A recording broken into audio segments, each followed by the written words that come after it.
السلام علیکم viewers, the view میں آپ سب کو خوش آمدید۔ ویورز، 6 فروری 2019 کو فیض آباد دھرنا کا جو ہے فیصلہ اناؤنس کیا جاتا ہے، جو موجودہ چیف جسٹس ہیں ان کی طرف سے کیا گیا تھا، تو اس کے بعد ایک علیحدہ داستان ہے concerning that implementation of justice اگر ہوئی تھی یا نہیں ہوئی تھی۔ اسی سے جڑی آج کچھ اپڈیٹس بھی ہیں۔ آج بھی ایک سماعت ہوئی تھی، یہ آفٹر جو ریویو پٹیشنز اپیل کے دور پہ درج کی گئی تھیں پچھلی حکومت کی جانب سے بھی، پیمرا کی جانب سے بھی، اس کے بعد ڈیفنس منسٹری کی جانب سے بھی، تو ان تمام جو افراد تھے انہوں نے آہستہ آہستہ اپنی ریویو پٹیشنز جو ہیں وہ واپس لے لی تھی۔ تو اب جو چیز سامنے نظر آئی ہے وہ یہ ہے کہ موجودہ چیف جسٹس ہیں وہ امپلیمنٹیشن چاہتے ہیں کہ جو انہوں نے حکم جاری کیا تھا اس میں، اور جو فائنل ڈیسیجن ہوا تھا اس پہ کیا موجودہ حکومت جو ہے وہ امپلیمنٹ کر رہی ہے اس ڈیسیجن کو یا نہیں کر رہی۔ اس سے منسلک آج کوئی حضرت سائی بھی ہوئی تھی تھوڑی سی اٹارنی جنرل کی۔ اب اس ٹائم جب ہم پروگرام کر رہے ہیں تو 11 بجے تک وقفہ تھا، اور موسٹ پرابلی ابھی دیکھا جائے گا کہ آگے جو موجودہ چیئرمین پیمرا ہیں ان کو بھی سمن کیا گیا ہے کہ کیا فردر جو رپورٹس آئیں گی اور اس سے منسلک جو اپڈیٹس آئیں گی اس سے یہ کیا موڈ شیپ کرے گا، اس حوالے سے ہم کچھ ڈیٹیلز جانیں گے۔ میرے ساتھ آج حماد حسن صاحب موجود ہیں، سینئر اینالسٹ ہیں۔ سر، فیض آباد دھرنا لوگ کافی ان کی یادیں بھی کمزور ہوتی ہیں، تھا کیا اس میں، کیا ایشو آیا آپ کے خیال میں؟ فیض آباد دھرنا ہماری پارلیمانی، ہماری آئینی اسٹیبلشمنٹ، ان تمام تاریخوں کا رخ موڑنے والا ایک فیصلہ بھی ہے اور ایک واقعہ بھی ہے۔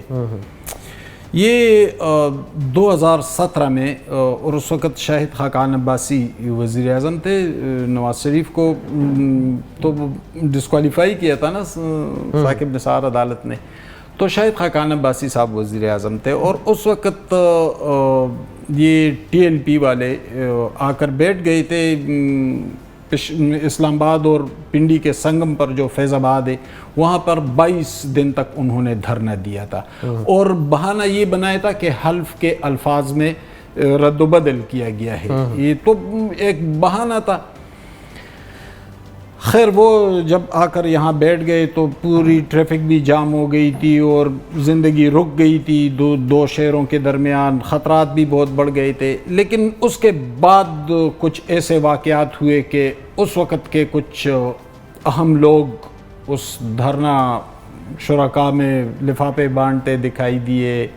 اب تو خیر پھر بعد میں تو بہت کچھ سامنے آ گیا، پھر پیمرا چیئرمین کا بیان بھی آیا کہ مجھ پر کس نے دباؤ ڈالا اور کس نے کہا کہ فلاں چینل کو آپ نے کیوں بند کیا ہے، تو یہ واقعات ہوئے۔ تو اس سلسلے میں پھر ایک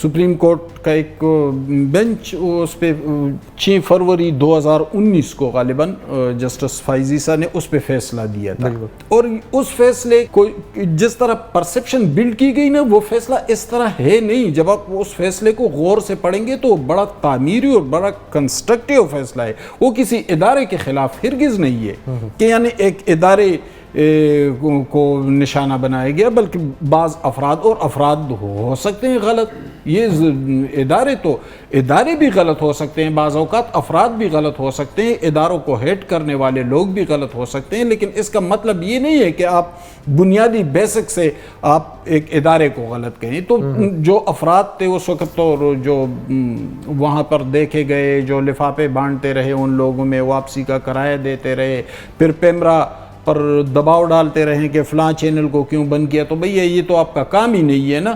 تو جب وہ اپنے اس سے نکلیں گے، جو ان کے لمٹس ہیں، جو ان کے محدودات ہیں، اس سے باہر نکلیں گے، تو ظاہر ہے کہ وہ تو حلف کی خلاف ورزی ہو رہی ہے۔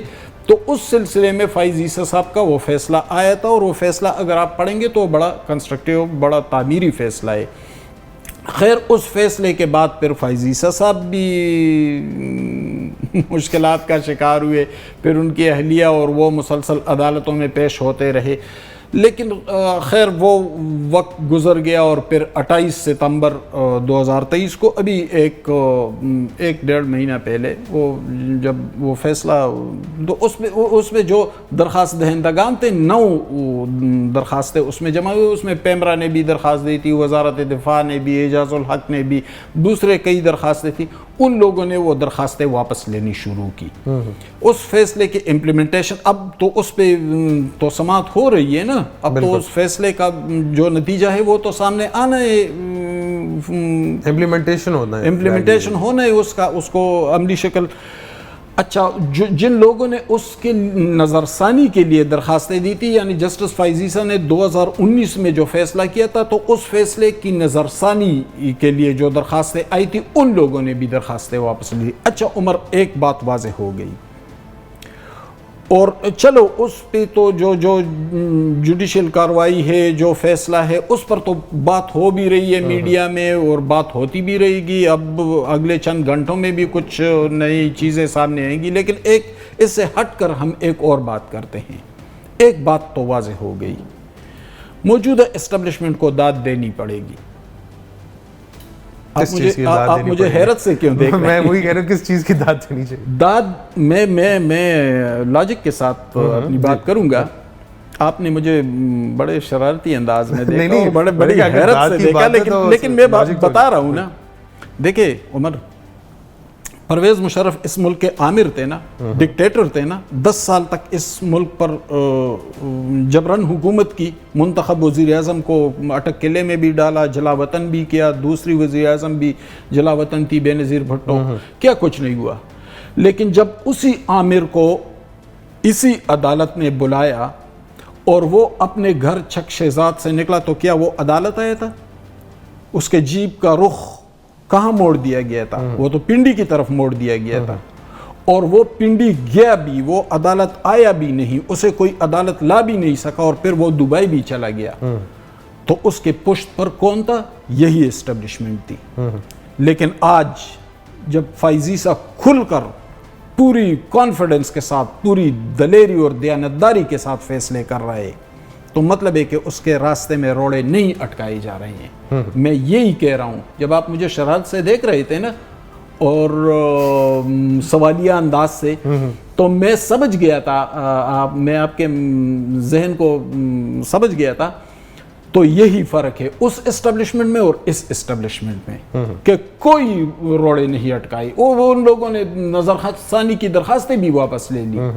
تو جنہوں نے یہ درخواستیں دی تھی تو کس کے کہنے پر دی تھی, اور جب واپس لینے لگے تو ان پر کوئی دباؤ نہیں تھا, تو انہوں نے درخواستیں واپس لے لی.